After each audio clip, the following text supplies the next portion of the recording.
Bonjour mon petit chifle, Amber here, and not too long ago Jack Howard made a video where he talks about his top, I think, 10 favorite movies of all time. And at the end of it I was like, hey, that's a fun idea. And by fun I mean super stressful, because initially I wrote down my top 10 favorite movies of all time, and then I realized I left out some. So it went from my top 10 to my top 15, and now it's my top 20 movies of all time. Aside from the first 3, none of them are ranked in any particular order. Disclaimer number 2, aside from the first movie, I didn't allow myself to add any animated Disney movies. That was so hard, because it literally would have been 20 Disney movies. I would have just gone through the whole list. Frozen, Aladdin, Pocahontas, Hunchback of Notre Dame, the whole shebang. Without any further ado, these are my top movies.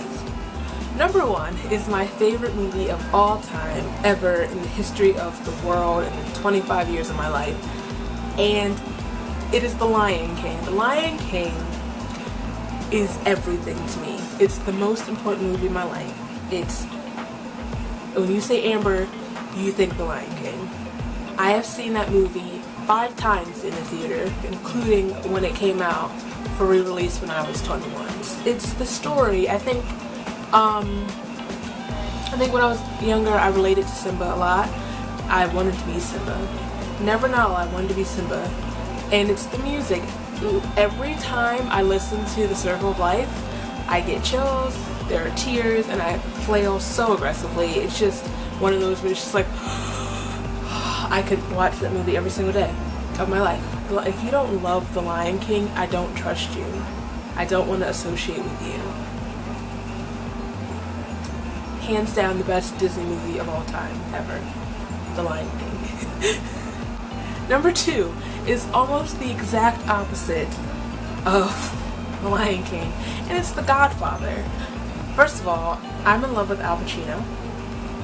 A lot of it has to do with this movie. I didn't see The Godfather for the first time until a few years ago, and I never understood the hype. I never got in my, why do I want to watch a movie about mobsters? What? I don't get it. When I saw it, the first time I saw it, from the time the horse head was in that man's bed, I was like, I understand, I get it, this movie is everything. It's one of the greatest movies ever made. Number 3 is a little bit controversial now, but I don't care. It's Gone with the Wind. I love that movie. I mean, it's history. It's part of history. It happened. Well, not the movie itself, but you know, it took place during a real moment in history. When it was filmed, that was a pretty big move, because that many black people were in a pretty huge movie for that time. So Mammy scares the crap out of me, though, if I'm being honest. The first time I watched the movie, I had a nightmare that she broke into my house and tried to kill me and set my house on fire. But I just thought you should know that. Moving on into unranked movies. And the first one actually probably should be ranked as well. It's Ever After, starring Drew Barrymore. First of all, I've always loved Drew Barrymore. She's one of my favorite people. E.T. Ever After, when I was growing up, was literally my life. I think I love the movie so much. Sort of like how I feel about Once Upon a Time, because I think I always liked the fact that she wasn't just a damsel in distress. The part where Danielle punches Marguerite in the face is the best thing that's ever happened to me, and she flips over the bed. Iconic. That moment, and the moment where she walks into the ball with the wings, the just breathe moment, I think I always wanted one of those moments. I always wanted a dress with wings on it. Next is a classic that if anyone ever says is not on their list of favorite movies, they can walk out of my life. And it's, well, okay, before I say it, the next 2 movies I'm going to rank as one number, because they're similar to me, and also I needed to make space on my list. The first one is The Breakfast Club, one of the greatest movies ever made. I wish I'd seen that movie when I was still in high school. People from all different cliques essentially coming together and, you know, forced together, and then finding out they're really not that much different from each other. And I think that's important in high school. Not in my high school, we didn't really have cliques in high school, but I know a lot of times people form opinions about other people in high school based on who they associate with. I think that's stupid. I also have a huge crush on young Emilio Estevez, but you know, that's beyond the point. And along with The Breakfast Club is Perks. Perks of Being a Wallflower. I love that movie so much. I love the book so much. So on my list of top 10 books of all time, first of all, I love Logan Lerman and anything he's ever played in ever, and Emma Watson. It's more about a group of essentially like outcasts finding like their way with each other. It's like you don't have to be like perfect and the most popular people to be happy, and that's fine. Everyone has issues and you can get through them. I love Charlie. I don't want to talk about it. Great. The next two I put together as well. This one actually makes more sense because they're essentially about the same thing. And first one's Hook. Hook is one of my favorite movies ever. I love Robin Williams so much. I'm not going to cry right now. And if you know me or have been watching these videos, you know how obsessed I am with Peter Pan. Growing up, Hook was that movie. Every time it came on TV, I stayed up really late to watch it, and I always wanted to be in Neverland. I wanted to throw food around. I wanted to defeat Hook. I wanted to yell Bangarang a lot. I wanted to be one of the mermaids with the cool colored hair. The movie that goes with that is Peter Pan, and the fact that I initially forgot to put that on the list makes me want to punch myself in the face. And it's the 2004 version with Jeremy Sumter. I went to see that in the movie theater with my cousin when it came out, and changed my life. My friend Ellen and I used to refer to each other as Tank and Pixie. I was Tank, obviously, Avi. In French class, I had to do a report on a French actor or actress, and the first and only person I could think of was, I don't know how to pronounce her name, who played Tinkerbell, Ludivine Sagnier or something like that. Peter Pan. It's like, first of all, the cinematography of that movie is amazing. The visual effects are stunning. Jeremy Sumter, that's all I'm going to say about that. I love The Lost Boys. I love Jason Isaacs as Captain Hook / Mr. Darling. I want to go to New Zealand. Was it Australia or New Zealand? Somewhere. Both. I want to go to both, but I don't think there's much I have to say about that, because you don't have to explain why you love Peter Pan. You just do. Or you don't, and if you don't, we're not friends. Right. I just put the inside of my cheek. Next is Jurassic Park. I think I've discussed my love of Jurassic Park. When I was younger, I was obsessed with dinosaurs. I wanted to be a paleontologist. I wanted to be Sarah from The Land Before Time. And Jurassic Park was... The idea of Jurassic Park is a dream come true for me. To go to this remote island and this theme park filled with dinosaurs brought back to life. That's like the idea of that is fantastic. The idea of like touching a brachiosaurus or brontosaurus, or just I'm just gonna leave it alone because I was gonna say something. Because my favorite dinosaur is a velociraptor, but I kind of don't really want to hang out with them because I probably wouldn't survive the incident. Yeah, that movie came out in 1991. For a movie made in the 90s, that movie's so before its time. I watched it recently, and when you think that it came out in the 90s, I didn't see it when it first came out. I saw it when I was like 4. Even still, I think that might be really young, but I wasn't scared. I was just kind of like, yeah, I'm about this. Timmy, marry me. Not important. But the music and the score of Jurassic Park is one of my favorite things ever. I think I sang it all throughout Every time something important happened in Jurassic World, oh, na na na na. If they hadn't played it at least once in the movie, I would have flipped the table and walked out. What to say? The coloring and the effects for the 90s, I'm like, this is so important. Steven Spielberg, you are the man. I want to be you when I grow up. I should read the book. Number 9 is another movie I almost forgot to put in. It's Juno, and in parentheses it says duh. First of all, the dialogue of the movie is amazing. I'm gonna sound super sappy saying this, but it's a really sweet story told through really sarcastic dialogue, which is kind of me in a nutshell. I think essentially I'm a good person. You just have to get through me being sarcastic 112% of the time. Okay, number 10 is A Little Princess. And I've always loved that movie. Oh god. I love the story so much.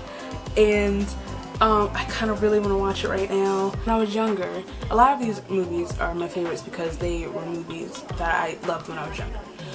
I wanted to be Sarah, not the whole, you know, you think you're an orphan for most of the movie and you live in an attic. But I don't know, I liked her character. Even in the attic, I loved the magic breakfast scene and her telling all her stories of India. I don't know why I said it like that. I guess that's how she says it in the movie. But now I want to see A Little Princess. Next is something I'm surprised wasn't on this list first, and I'm grouping them together because they're a series, and they're the Narnia movies, specifically the first two, Lion, Witch, and the Wardrobe and Prince Caspian. And while I love all three of them, I love the stories of Narnia. I always have, and I love the Voyage of the Dawn Treader also, but there's just something about the first two. I guess when Andrew Adamson stopped being the director and they switched from Disney to Fox, it changed. And while, like I said, I love Voyage of the Dawn Treader, I love the story, I love seeing the book brought to life, the first two had this like element of magic that, like, just pure like magic that I don't think fully transferred into the third one. The way it's brought to life, the effects, the visuals, the locations. First of all, New Zealand is stunning. Oh my god. Just the utilization of the country. The way the acting is on a different level. I think it's because I spent hours watching the behind the scenes. The way Andrew Adamson directed was sort of like everything, you experience everything for the first time and capturing it the first time. So it all felt a lot more real, not as acted, and just you experienced everything with them. And yes, I did sob like a baby at the end of Voyage of the Dawn Treader, but like the first Prince Caspian and Lion, Witch, and the Wardrobe are, I've said this word like 12 times right now, like magical, and capture the story beautifully. And Georgie and Skander and Anna and Will are incredible. Next is a classic film that I just adore, and it's Breakfast at Tiffany's. Audrey Hepburn is one of my favorite actresses of all time. She's an icon. I adore her. She is the header on my Facebook, and Breakfast at Tiffany's it's everything, basically. I love it. I think it's also the wannabe New Yorker in me that loves it so much.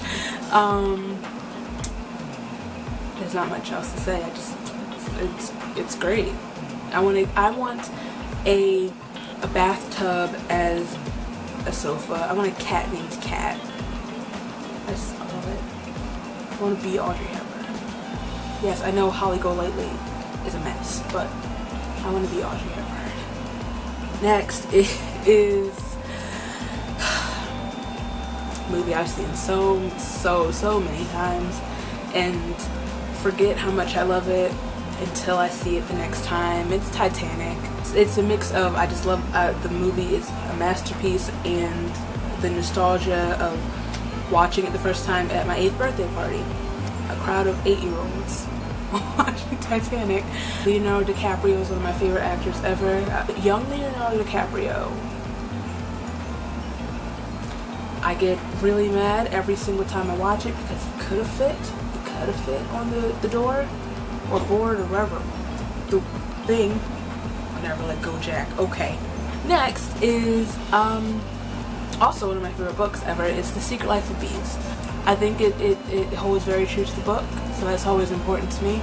It goes beyond race, and it's just about love. Next one is yet another book to movie adaptation, and it's a series, so I'm going to loop them together, and it's The Hunger Games. I love The Hunger Games. I love the books so much. The books are some of my favorite books. The movies are some of my favorite movies. And this is actually this is the only current popular young adult book to movie adaptation on my list. I think it's, aside from the story of the books and the way the movie's put together, I think it has a lot to do with the actors in the movie. Have some like phenomenal actors. Jennifer Lawrence is incredible. She is Katniss. Josh Hutcherson, I've been such a fan of his for like, it seems like forever. I'll admit, initially I was skeptical about him playing Peeta, but I'll admit that I was wrong. Liam Hemsworth. I'm not Team Gale, but I'm very Team Liam. Woody Harrelson, Elizabeth Banks, Lenny Kravitz. Actors are all perfect for their characters. Next is another movie that brings out my inner nerd, and it's Avatar. I love every single thing about. Oh, it's another James Cameron movie. I love every single thing about Avatar. I love the story. I love the cinematography, the effects, the acting. I've always thought of it as Ferngully and Pocahontas. Ferngully meets Pocahontas in space. I love Avatar. I want to learn Na'vi. Oh god. To make myself look less of a nerd, but not really. It's a different sort of nerd. It's Bride Wars. I love weddings. I've had mine planned since I was 12. And Anne Hathaway is one of my favorite actresses. I don't care what people say. It's a hilarious movie, first of all. And I want to get married at the Plaza, and I can live vicariously through the wedding planning process. Plaza in the Vera wedding dress. I could watch that, and I have for a period of time every single day. Next is a movie that I initially forgot to put on this list, and I was very disappointed with myself. Another one, because I love this movie so much, and I've always loved this movie, and it's another one on my list that I love so much that makes me seem slightly crazy, and it's Misery. I've been watching that movie since I was very young. Kathy Bates in Misery is fantastic. That moment, you know the moment if you've seen Misery. She breaks his kneecaps. I was torn between, and yes, girl. You know, I had a very similar experience. I didn't kidnap the author and break his legs until he rewrote the situation, but I had a similar feeling as Kathy Bates' character, Annie. Her name's Annie. When she found out Misery died. When I was reading The Death Cure. I'm not going to talk about it, but alright, Dashner.